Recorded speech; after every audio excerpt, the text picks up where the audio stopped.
மேலும் ஒரு முக்கிய செய்தி, கோவை மாநகராட்சி கூட்டத்தில் அடிதடி சம்பவத்தில் காங்கிரஸ் கவுன்சிலர் காயத்ரி உட்பட 5 பேர் சஸ்பெண்ட் செய்யப்பட்டுள்ளனர். இந்த சம்பவத்தின் காட்சிகளை தற்போது பார்க்கலாம்.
கோவை மாநகராட்சி கூட்டத்தில் காங்கிரஸ் கவுன்சிலருடைய அடிதடி வாக்குவாதம் ஏற்பட்ட காட்சிகளை பார்த்தோம். இது குறித்த கூடுதல் விவரங்களுடன் இணைகிறார் செய்தியாளர் நந்தகுமார். வணக்கம் நந்தகுமார், கூடுதல் விவரங்களை சொல்லுங்க.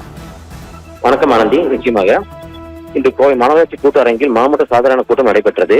இந்த கூட்டத்தில் கலந்து கொள்ள வந்த அதிமுக மாமன்ற உறுப்பினர்கள் பிரபாகரன் மற்றும் ரமேஷ் மற்றும் தர்மிளா சந்திரசேகர் ஆகியோர் காலி கூடங்களுடன் மாமன்ற கூட்டத்திற்கு வந்த ஆர்ப்பாட்டத்தில் ஈடுபட்டனர். இதனால் பரபரப்பு ஏற்பட்டது. குறிப்பாக கோவை மாநகராட்சி பகுதிகளில் நிலவி வரும் கடுமையான குடிநீர் தட்டுப்பாட்டை கண்டித்தும் சீரான குடிநீர் விநியோகத்தை உடனடியாக வழங்க வலியுறுத்தியும் கோவை மாநகராட்சி மாமன்ற சாதாரண கூட்டம் தொடக்கத்திற்கு முன்பாகவே அதிமுக கவுன்சிலர்கள் வாசலில் திரண்டு அதிரடியாக ஆர்ப்பாட்டத்தில் ஈடுபட்டனர். இதனால் அங்கு முதற்கட்டமாக பரபரப்பு ஏற்பட்டது. ஆர்ப்பாட்டத்தை தொடர்ந்து கூட்டம் தொடங்கியதும் வார்டுகளில் நடைபெறும் எந்த ஒரு மக்கள் நலப்பணி குறித்தும் தங்களுக்கு தகவல் தெரிவிக்கவில்லை என கவுன்சிலர்கள் குற்றம் சாட்டினர். அதிகாரிகள் தன்னிச்சையாக செயல்படுவதாகவும் கூறி ஆளுங்கட்சியாக இருக்கும் திமுக மற்றும் எதிர்கட்சியாக இருக்கும் அதிமுக கவுன்சிலர்கள் எதிர்த்தரப்பும் இணைந்து மேயர் முற்றுகிட்டதால் பரபரப்பு ஏற்பட்டது. மற்றும் மேயரிடமும் மற்றும் மாநகராட்சி ஆணையரிடமும் வாக்குவாதத்தில் ஈடுபட்டனர். இந்த கவுன்சிலர்களின் இந்த தொடர் முற்றுகை மற்றும் கடுமையான கூச்சல் குழப்பம் காரணமாக கோவை மாநகராட்சி வரலாற்றிலேயே முதல் முறையாக மாமன்ற கூட்டம் 1 மணி நேரம் தற்காலிகமாக ஒத்திவைக்கப்படுவதாக அறிவிக்கப்பட்டது. இதன் அவையின் பெரும் பரபரப்பு ஏற்பட்டது. இதற்கிடையே இந்த மோதலின் உச்சகட்டமாக காங்கிரஸ் மாமன்ற உறுப்பினர் காயத்ரியின் சேலையை திமுகவினர் இழுத்து அநாகரிகமாக நடந்து கொண்டதாகவும் கூறி அவையின் பெரும் கொந்தளிப்பு ஏற்பட்டது. இந்த சம்பவத்தை கண்டித்து காங்கிரஸ் உறுப்பினர் காயத்ரி கண்ணீருடன் அவையிலிருந்து வெளிநடப்பு செய்திருந்தார். இந்த நிலையில் கோவை மாநகராட்சி மாமன்ற கூட்டம் தொடங்கியவுடன் செம்மொழி பூங்கா ஊழல் பற்றி பேச வேண்டும் என காங்கிரஸ் கவுன்சிலர் காயத்ரி மற்றும் திமுக கவுன்சிலர் இடையே வெறும் வாக்குவாதம் ஏற்பட்டது. மற்றும் இந்த காங்கிரஸ் கவுன்சிலர் காயத்ரி அவர்கள் மேயர் ரங்கநாயகி முற்றுகையிட்டு இதனால் திமுக கவுன்சிலர்களும் இடையே வாக்குவாதம் ஏற்பட்டது, தள்ளுமுள்ளும் ஏற்பட்டது.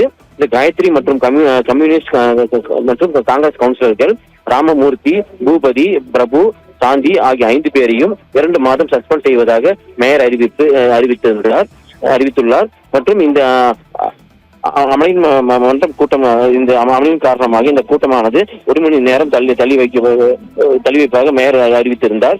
இச்சம்பவம் கோவை அரசியல் வட்டாரத்தில் பெரும் அதிர்ச்சியை ஏற்படுத்தி உள்ளது. ஆனந்தி.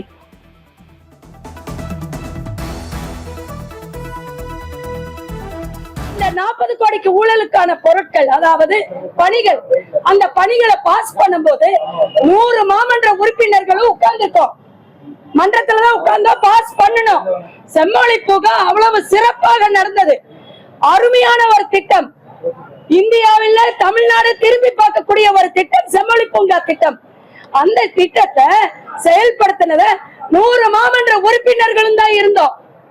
அப்ப அதை நாங்க பொருளை பாஸ் பண்ணி கொடுத்தோம். ஆனா அந்த பணிகள் முறையாக நடக்கவில்லை, முறை தவறி நடந்துள்ளது. அந்த பணிகளுக்குண்டான பில் பாஸ் பண்ணதுல 40 கோடி ஊழல் நடந்திருக்குன்னு ஆடிட் சொல்லியிருக்காங்க. என்ன கழுத்தை பிடிச்சு வெளியில தள்ளுற அளவுக்கு என்னங்க நடந்துச்சு? மாமன்ற உறுப்பினர்லாம் அவ்வளவு அவங்களுக்கு குறைஞ்சு போயிடுச்சா? எத்தனை பேர் வந்தாலும் என்கிட்ட மோத முடியாது.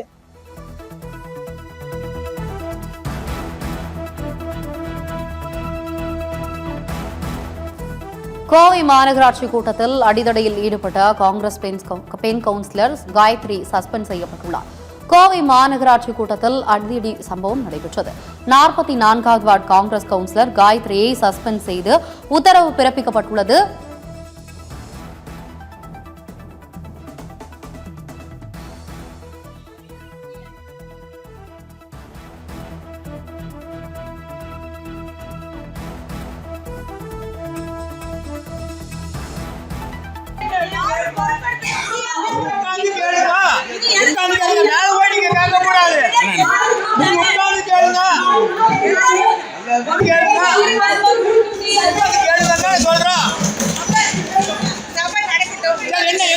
என்ன சொன்னாங்க?